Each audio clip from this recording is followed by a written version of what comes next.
श्री शिवाय नमस्तुभ्यम। ना बादशाह बनना है ना मशहूर होना है, ना बादशाह बनना है ना मशहूर होना है, मुझे बस भोलेनाथ तेरे इश्क में चूर चूर होना है। कैसे कह दूं कि मेरी हर दुआ बेअसर हो गई, कैसे कह दूं कि मेरी हर दुआ बेअसर हो गई। मैं जब जब भी रोया मेरे भोलेनाथ को खबर हो गई। हमारी प्रिय श्रोताओं, आज हम आपको सुनाएंगे सोमवार व्रत कथा। हिंदू धर्म के अनुसार सोमवार के दिन भगवान शिव की पूजा की जाती है। जो व्यक्ति सोमवार के दिन भगवान शिव की पूजा करता है उन्हें मनवांछित फल की प्राप्ति होती है। आइए बताते हैं आपको सोमवार व्रत कथा। अगर आप हमारे चैनल पर नए हैं तो कृपया करके हमारे चैनल को सब्सक्राइब कीजिएगा और बेल आइकन ऑन कीजिएगा ताकि आपको आने वाली हमारी सभी वीडियो का नोटिफिकेशन मिल जाए। एक नगर में एक साहूकार रहता था। वह बहुत ही धनी था। उसके पास धन की कोई भी कमी नहीं थी, लेकिन उसकी कोई संतान नहीं थी। इस वजह से वह बहुत दुखी रहता था। पुत्र प्राप्ति के लिए वह प्रत्येक सोमवार व्रत रखता था और पूरी श्रद्धा के साथ शिवालय में जाकर भगवान शिव और पार्वती जी की पूजा करता था। उसकी भक्ति को देखकर माँ पार्वती जी खुश हो गई और भगवान शिव से उस साहूकार की मनोकामना पूर्ण करने का निवेदन किया। पार्वती जी की इच्छा सुनकर भगवान शिव ने कहा कि हे पार्वती, इन संसार में हर प्राणी को उसके कर्मों के अनुसार फल मिलता है और जिसके भाग्य में जो हो उसे भोगना ही पड़ता है। लेकिन पार्वती जी ने साहूकार की भक्ति का मान रखने के लिए उसकी मनोकामना को पूर्ण करने की इच्छा जता दी और पार्वती जी के आग्रह पर शिवजी ने साहूकार को पुत्र प्राप्ति का वरदान तो दिया, लेकिन साथ ही यह भी कहा कि उसके बालक केवल 12 वर्ष तक ही रहेगा। उसकी केवल आयु 12 वर्ष तक की ही होगी और वह 12 वर्ष तक ही जीवित रहेगा। माता पार्वती और भगवान शिव की इस बातचीत को साहूकार सुन रहा था। उसे न तो इस बात की खुशी थी और न ही गम। वह पहले की तरह शिवजी की पूजा करता रहा। कुछ समय उपरांत साहूकार के घर एक पुत्र का जन्म हुआ। जब वह बालक 11 वर्ष का हुआ तो उसे पढ़ने के लिए काशी भेज दिया गया। साहूकार ने पुत्र के मामा को बुलाकर उसे बहुत सारा धन दिया और कहा कि तुम इस बालक को काशी विद्या प्राप्ति के लिए ले जाओ और मार्ग में यज्ञ कराओ। जहाँ भी यज्ञ कराओ वहीं पर ब्राह्मणों को भोजन कराते और दक्षिणा देते हुए जाना।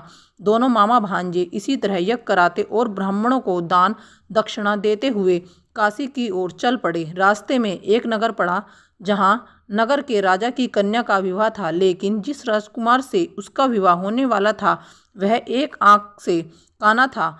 राजा के पिता ने अपने पुत्र के काना होने की बात को छुपाने के लिए एक चाल सोची। साहूकार के पुत्र को देखकर उसके मन में एक विचार आया। उसने सोचा, क्यों ना इस लड़के को दूल्हा बनाकर राजकुमारी से विवाह करा दूं।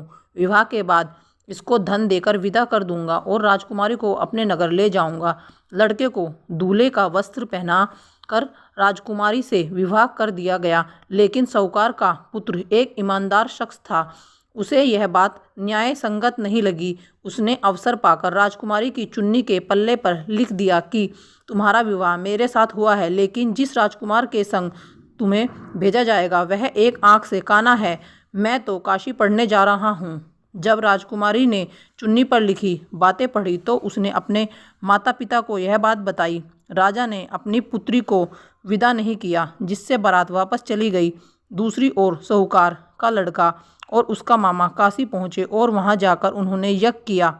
जिस दिन लड़के की आयु 12 साल की हुई उसी दिन यज्ञ रखा गया। लड़के ने अपने मामा से कहा कि मेरी तबीयत कुछ ठीक नहीं है। मामा ने कहा कि तुम अंदर जाकर सो जाओ। शिवजी के वरदान अनुसार कुछ ही क्षणों में उस बालक के प्राण निकल गए। मृत भांजे को देख उसके मामा ने विलाप शुरू किया। संयोगवश उसी समय शिवजी और माता पार्वती उधर से जा रहे थे।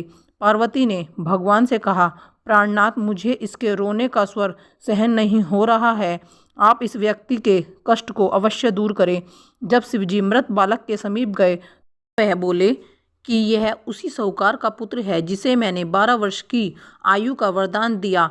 अब इसकी आयु पूरी हो चुकी है। लेकिन मृत भाव से विभोर माता पार्वती ने कहा कि हे महादेव, आप इस बार को और आयु देने की कृपा करें, अन्यथा इसकी वियोग में इसकी माता पिता भी तड़प तड़प कर मर जाएंगे। माता पार्वती के आग्रह पर भगवान शिव ने उस लड़के को जीवित होने का वरदान दिया। शिवजी की कृपा से वह दोनों चलते हुए उसी नगर में पहुँचे जहाँ उसका विवाह हुआ था।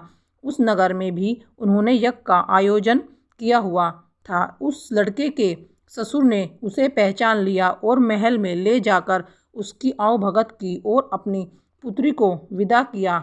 इधर भूखे प्यासे रहकर साहूकार और उसकी पत्नी बेटे की प्रतीक्षा कर ही रहे थे कि उन्होंने प्रण रख रखा था कि यदि उन्हें अपने बेटे की मृत्यु का समाचार मिला तो वह भी प्राण त्याग देंगे। परंतु अपने बेटे के जीवित होने का समाचार पाकर वह बेहद खुश हुए। उसी रात भगवान शिव ने व्यापारी के सपने में आकर कहा, हे श्रेष्ठ, मैंने तेरे सोमवार के व्रत करने और व्रत कथा सुनने से खुश होकर तेरे पुत्र को लंबी आयु का वरदान प्रदान किया है। जो कोई सोमवार व्रत करता है या कथा सुनता और पढ़ता है उसके सभी दुख दूर होते हैं और समस्त कामनाएं पूर्ण होती है।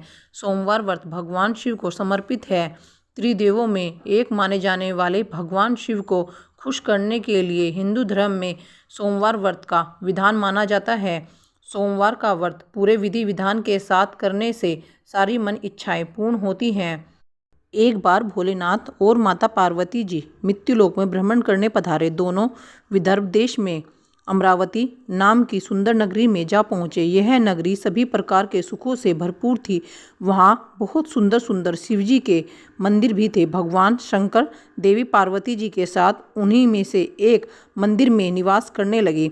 एक दिन माता पार्वती ने भोलेनाथ के साथ चौरस खेलने की इच्छा प्रकट की। भगवान शिव ने उनकी बात सुन ली और वे दोनों चौरस खेलने लगे। तभी मंदिर का पुजारी पूजा करने आया। माता पार्वती जी ने पुजारी से पूछा, पुजारी जी बताओ, हम में से कौन जीतेगा?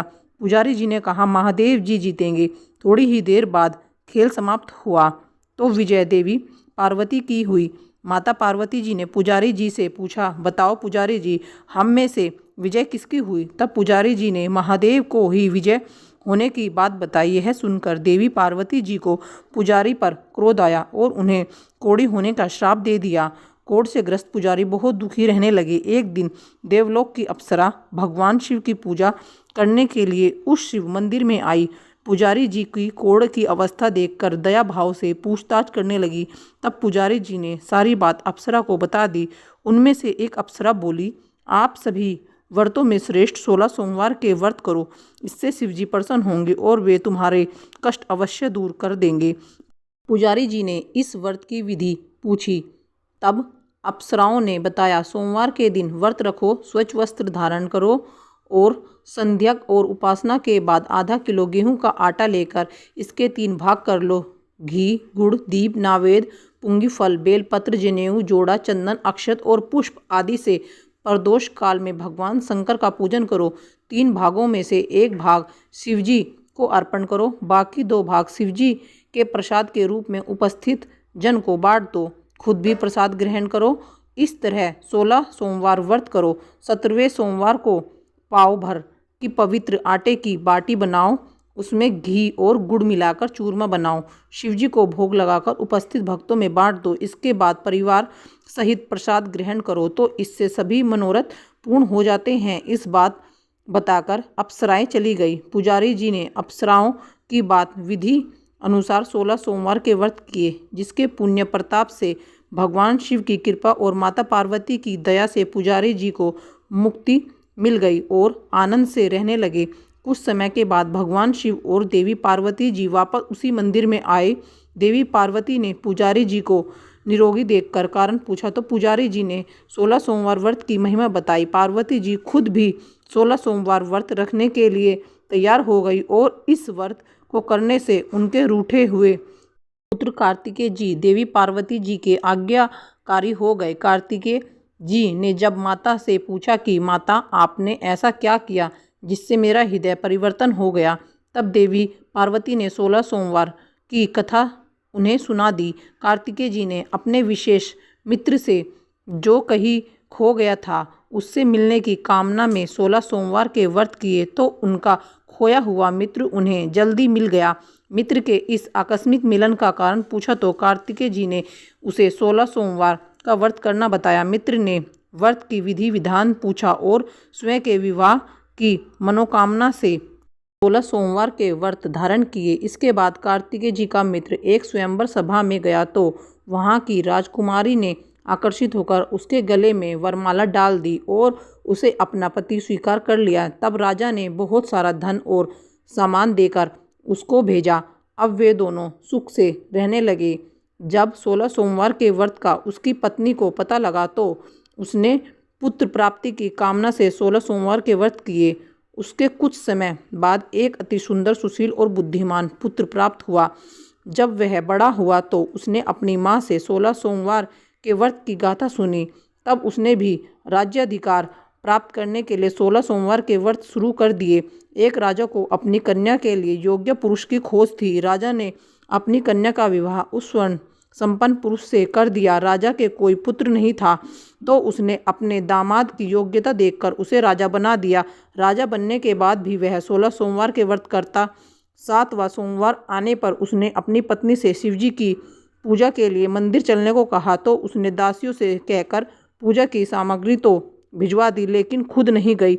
अब इधर राजा ने शिव की पूजा समाप्त की तो आकाशवाणी हुई, हे राजा, अपनी रानी का राजमहल से निकाल दे, नहीं तो सर्वनाश हो जाएगा। राज दरबार में आकर सभासदों से विचार विमर्श किया और सर्वनाश के भय से रानी को राजमहल से निकाल दिया। अपने दुर्भाग्य को कोसती हुई रानी नगर से बाहर चली गई।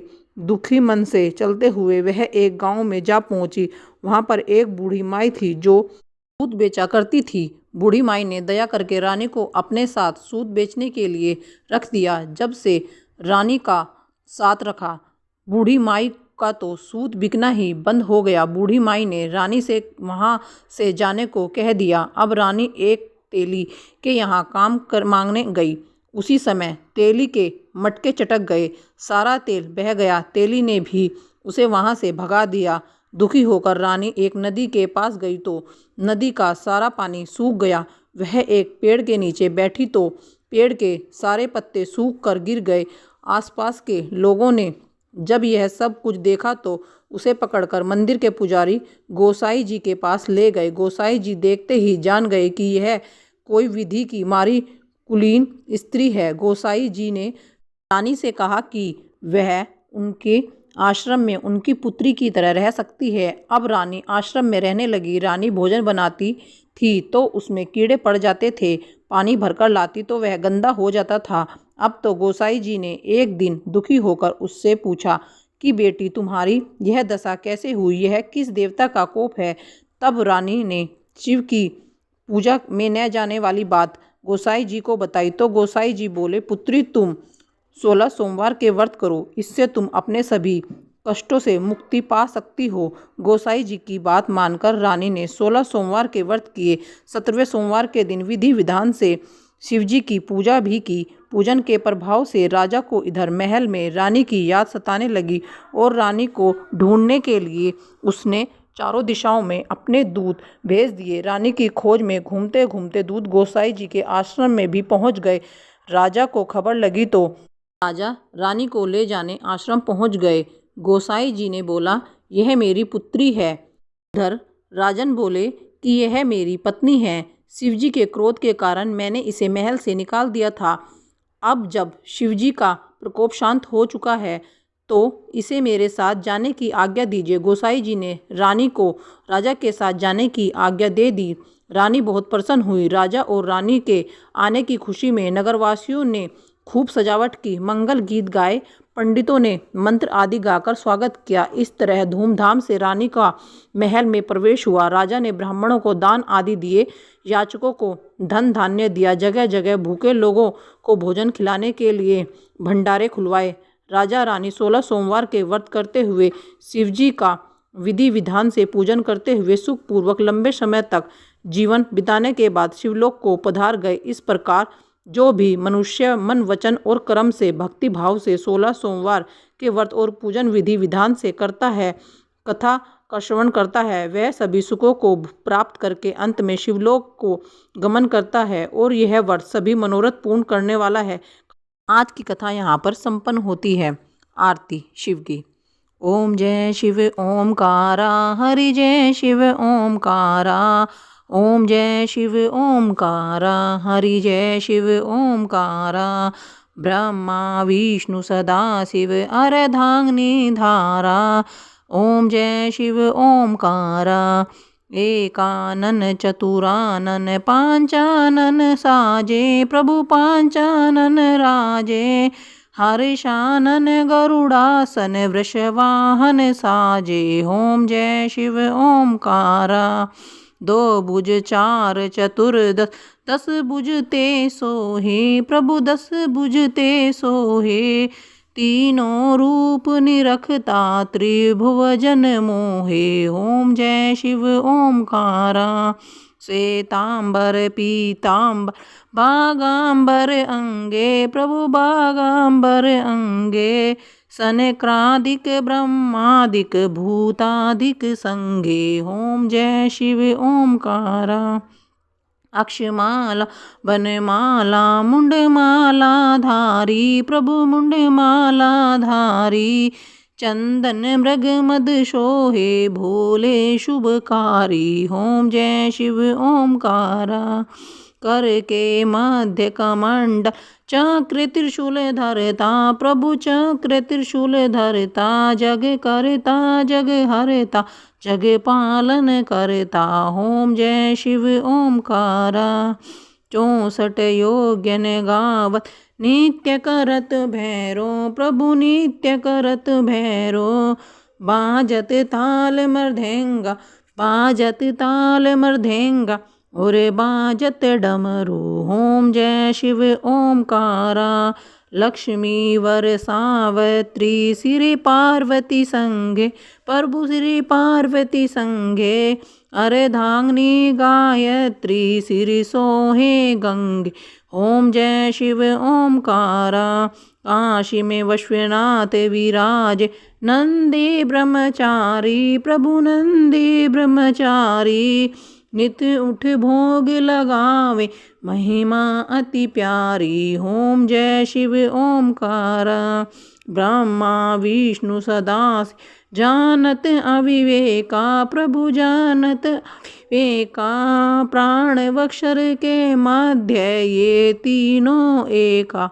ओम जय शिव ओमकारा।